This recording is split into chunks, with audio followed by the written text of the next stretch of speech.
자, 오늘 말씀의 제목을 다 같이 한번 말해 봅시다. 순장과 순념소의 환상. 오늘 1절에 보니까 이 환상이 벨사살 왕 제3년에 다시 환상이 나타나니라.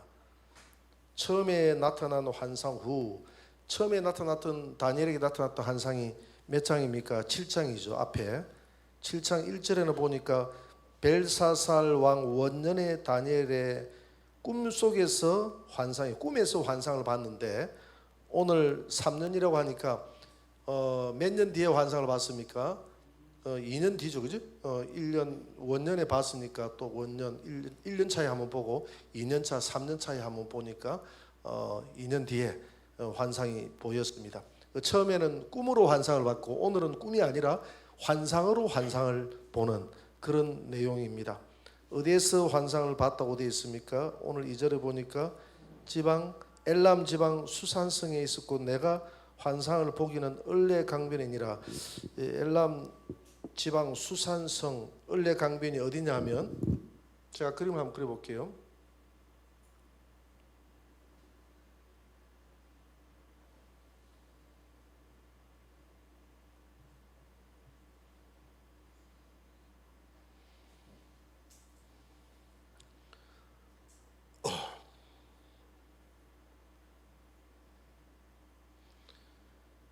여기가 지중해지 않습니까? 지중해고 여기가 홍해, 여기가 페르시아만, 여기가 유브라데스가, 여기가 티그리스강입니다. 유브라데스가 티그리스가 오른쪽 여기가 보면 여기가 수산성이에요.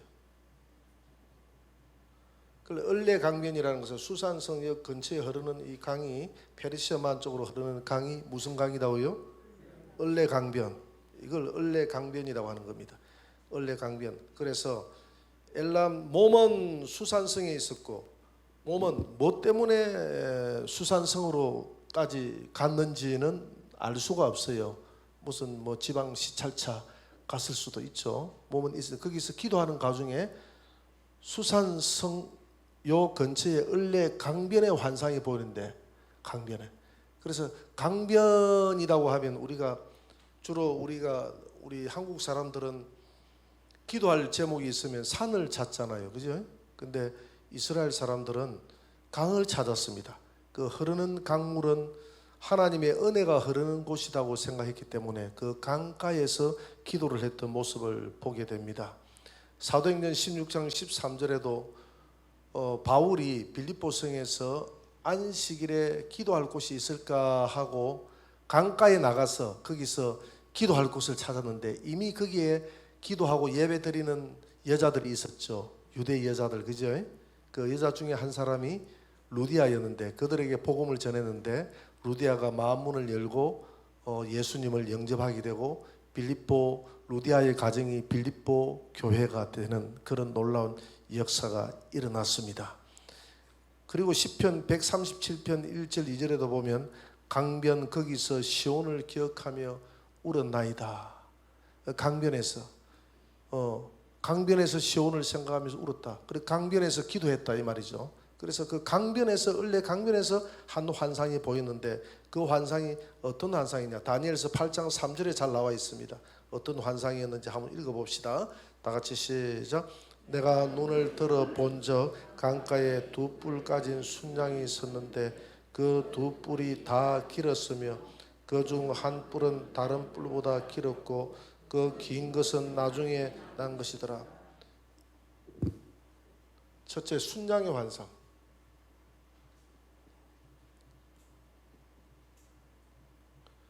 순양의 환상을 보는데, 순양이 뿔이 났는데, 을레강변에 순양이 딱 서가 있는데 보니까 뿔이 있어요. 뿔이 있는데 뿔이 두 개 다 뿔이 길었다고 되어 있어요. 두 개 다 뿔이 두 개다, 이 말은 이 나라는 메대와 바사다. 뿔은 건세 아닙니까? 그죠? 뿔은 성경에서 건세거든요. 건세 있는 나라 메대와 바사라는 뜻입니다. 메대와 바사. 두 뿔이 다 길었다. 뿔이 길다. 그 다음 메대와 바사의 그 권력이 크다 이 말입니다. 권력이. 뿔이 길다는 것은 권력이 크다는 거예요. 권력이. 권세가 크다. 크다. 근데 두 뿔 중에서 나중에 나온 뿔이 갑자기 더 길어지는 거예요. 나중 뿔이 길다. 나중에 나온 뿔이 더 길다 이라니까 처음에는 메데 다리오 왕이 권력을 잡았다가 나중에는 바사의 고레스 왕이 남북 통일을 해가지고 페르시아라는 나라를 만들잖아요. 두 나라를. 그죠? 페르시아. 메데 바사 했는데 처음에는 메데가 나라를 잡았다가 나중에는 바사가 나라를 잡아가지고 이 두 나라가 합쳐져서 페르시아가 되잖아요. 그래서 나중 뿔이 길다는 것은 나중에 바사의 건세가 메데보다도 크다는 겁니다. 이해가 되죠? 나중에 나온 뿔이 길다는 것은 그런 의미를 가지고 있습니다. 자, 그러면 이 순장이 세력을 어떻게 확장해 나가는지 한번 볼 수 있도록 하겠습니다. 다니엘서 8장 4절을 한번 봅니다. 다 같이 읽어봅시다. 시작. 내가 본적 그 순장이 서쪽과 북쪽과 남쪽을 향하여 받으나 그것을 당할 자가 짐승이 하나도 없고 그 손에서 구할 자가 없으므로 그것을 원하는 대로 행하고 강하여졌더라. 순장이 서쪽과 북쪽과 남쪽을 향해서 받으나 하니까 뭐 물건을 받는다는 뜻이 아니고 머리를 가지고 뛰어 받으나 이 말이거든요. 이 순장이 뿔로 가지고 뛰어 받는다 이 말입니다. 그걸 당할 자가 없다 그랬죠. 그 서쪽을 받았다 했는데 서쪽은 어느 나라입니까? 순장의 세력 확장.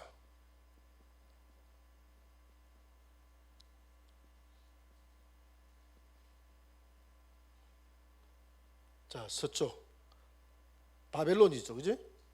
바벨론.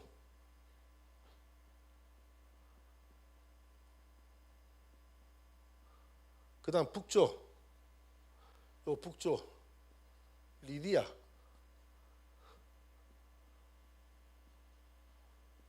그 다음에 남쪽 애굽.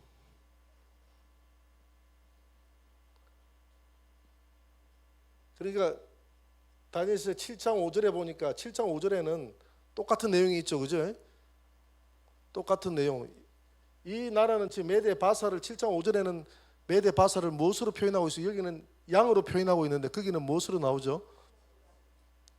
곰으로 나오죠, 그죠? 곰이 갈비뼈 세 개를 물고 있다 그랬잖아요. 이 갈비뼈 세 개가 바로 바벨론, 리디아, 애굽. 곰이 다리를 이렇게 올리고 있는데 한 나라의 힘의 균형이 바사 쪽으로 기울었다. 똑같은 환상입니다. 똑같은 환상을 지금 보고 있는 거예요. 똑같은 환상. 순장이 이렇게 세력을 확장해 나가고 바사 제국의 지배하에 이 모든 나라들이 이 바사 제국의 지배하에 다 들어왔다. 페르시아 제국의 지배하에 다 들어왔다. 그런데 5절 이후에 또 다른 환상이 보이죠. 5절 한번 보세요. 다 같이 시작. 내가 생각할 때에 한 순념소가 서쪽에서부터 와서 온 지면에 두루 다니되 땅에 닿지 아니하며 그 염소의 두 눈 사이에는 현저한 뿔이 있더라. 이제 염소, 양이 아니고 염소가 순염소의 환상이죠. 세 번째 염소의 환상. 자, 서쪽에서 왔다 이 말은 서쪽 어디입니까? 그리스에서 왔다고 그랬어요. 그리스에서 왔는데 뿔이 어디에 있냐면 가운데 뿔이 났다. 가운데 작은 뿔이 하나 났다 그랬죠. 그죠? 서쪽에서부터 나왔는데 발이 지면에 닿지 않도록 했습니다. 발이 지면에 닿지 않는다는 것은 신속한 점령을 의미하는 겁니다. 신속한 점령을 하는 왕이 나타났다는 것이죠. 신속한 점령. 가운데 현저한 뿔이 하나 딱 이렇게 쪼빛한 뿔이 하나 있는 거예요. 이렇게 순염소가 이 뿔을 가지고 휑 하고 날아오는데 날아와가지고 콕 쫓아버리는데 누굴 그 양을 향해서 쫓아버리죠, 그지? 양을 향해서 이렇게 확 쥐어박아 버리잖아요, 양을. 양이 뻗어버리지 않습니까? 양하고 싸울 때. 근데 이게 누구냐면 이 현저한 이 뿔이 누굽니까? 알렉산더 대왕. 알렉산더 대왕은 표범이라고 했지 않습니까? 7장 세 번째 나라가 그리스 표범 아닙니까? 두 번째 나라가 7장에서는 곰이었고 첫째 나라는 사자였고 세 번째 나라는 그리스인데 지금 세 번째 나라를 이야기합니다. 한 번 더 이 환상을 한 번 더 확신시켜 주는 거예요. 다니엘에게 한 번 더 확신시켜 주는데 이제 표범이 아니라 염소로 나와가지고 한 작은 뿔이 나오는데 현저한 뿔이 쫙 나와가지고 뿔이 길다 이 말이죠. 아주 강한 뿔이 나와서 이 순양을 이렇게 정복해 버리는. 그래서 이 알렉산더 대왕은 20살 때 왕으로 즉위를 해가지고 26세 때에 이 페르시아 요 지역까지 요 그리스 땅에서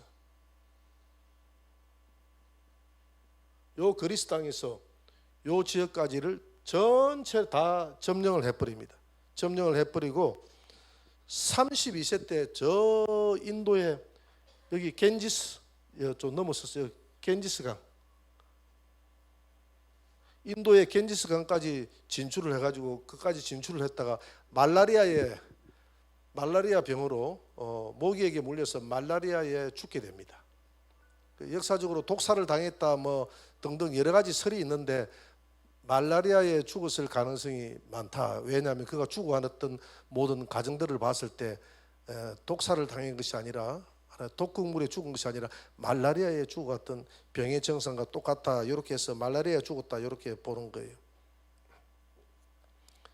6절 이후에 보면 7절 한번 보세요. 6절 한번 보세요. 6절에 보니까 그것이 두 뿔 가진 순양 곧 내가 본 바 강가에 섰던 양에게로 나아가 분노한 힘으로 그것에서 달려가더니 7절 내가 본즉 그것이 순양에게로 가까이 나아가서는 그리스가 페르시아에게 나아갔다 이 말이죠. 나가서 더욱 성내어 그 순양을 쳐서 그 두 뿔을 꺾거나 페르시아를 꺾거나 순양에게는 그 그리스 알렉산더를 대적할 힘이 없으므로 그것이 순양을 땅에 엎드러뜨리고 짓밟아서 정복했으니 순양을 그 손에서 벗어나게 할 자가 없었더라.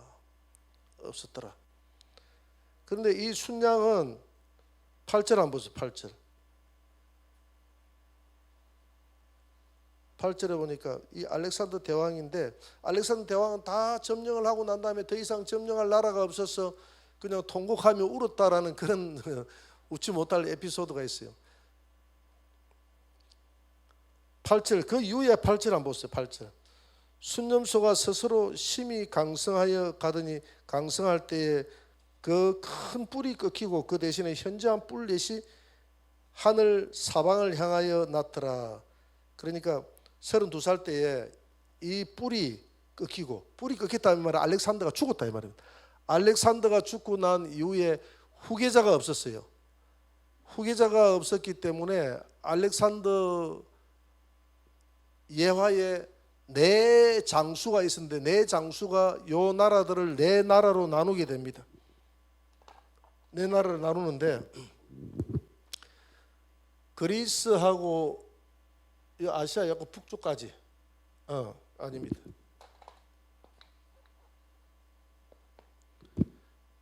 그리스의 일대를 남쪽 일대를 점령했던 이 나라를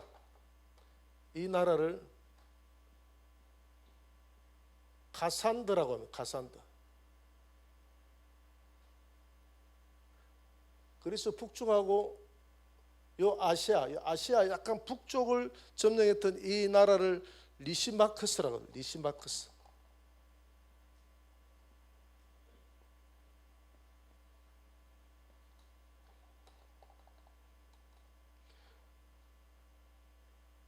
그 다음에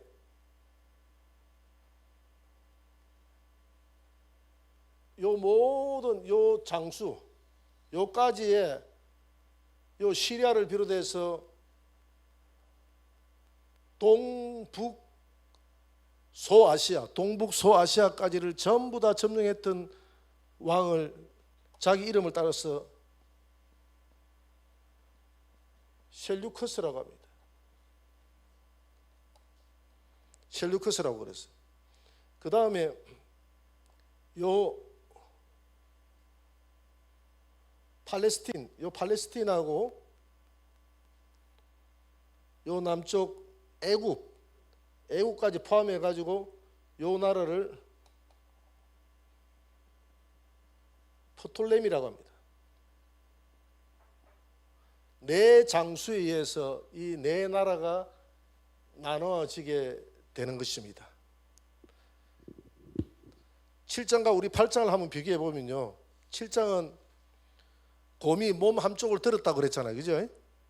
그 다음에 8장에는 순양이 어떤 특징이 있죠?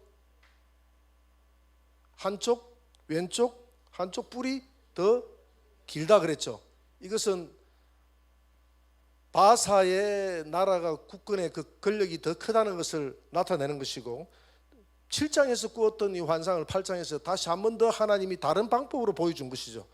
그 다음에 7장에서는 표범인데, 표범에는 네 머리가 나왔다 했는데 8장에서는 지금 순념소는 어떻게 됐죠?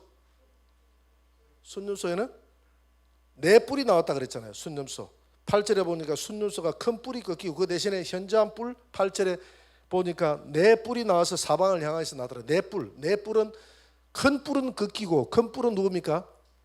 알렉산더 죽고 난 다음에 네 뿔은 누구죠? 장군들, 네 장군들, 그 시아이들, 카산더, 리시마커스, 셀루커스, 포톨레미. 그래서 카산더하고 리시마커스는 그렇게 권력이 세지 않았고요. 당시에 센 권력이 포톨레미하고 셀루쿠스가 셌는데, 셀루쿠스가 이 시리아를 거점으로 했던 이 왕이 제일 권력이 셌습니다. 권력이 세가지고 이 포톨레미를 잡아먹기 위해서 1차, 2차, 3차 침공까지 하면서 나중에 이 안티오쿠스 에파프너스가 요 유다 지역을 침공하면서 이루 말할 수 없는 악행을 저지르게 되는데, 그 악행에 대해서는 다음 주에, 그 부분에 대해서는 좀 시간이 길기 때문에 여러분들이 너무 폭넓게 하면 다 잊어버릴 것 같아서 이 다니엘서가 상당히 어렵거든요. 어렵기 때문에 오늘은 요까지만 우리가 기억을 하고, 다음 주에는 그 안티오쿠스 에파피누스가 얼마나 하나님 앞에 악행을 저지르는지 거기에 대해서 한번 알아볼 수 있도록 하겠습니다. 자, 오늘 이런 내용을 보면서 우리가 교훈으로 받아들일 것은 뭐냐면, 이 모든 역사는, 이 보니까 역사는 다니엘을 통해서 하나님이 다 보여주지 않습니까? 미래에 대해질 일들을 다 보여주거든요. 그러면 역사를 누가 운행한다는 이야기입니까? 하나님이 운행한다는 겁니다. 그래서 사무엘상 2장 6절 7절 다시 한번 더 읽읍시다. 다 같이 시작.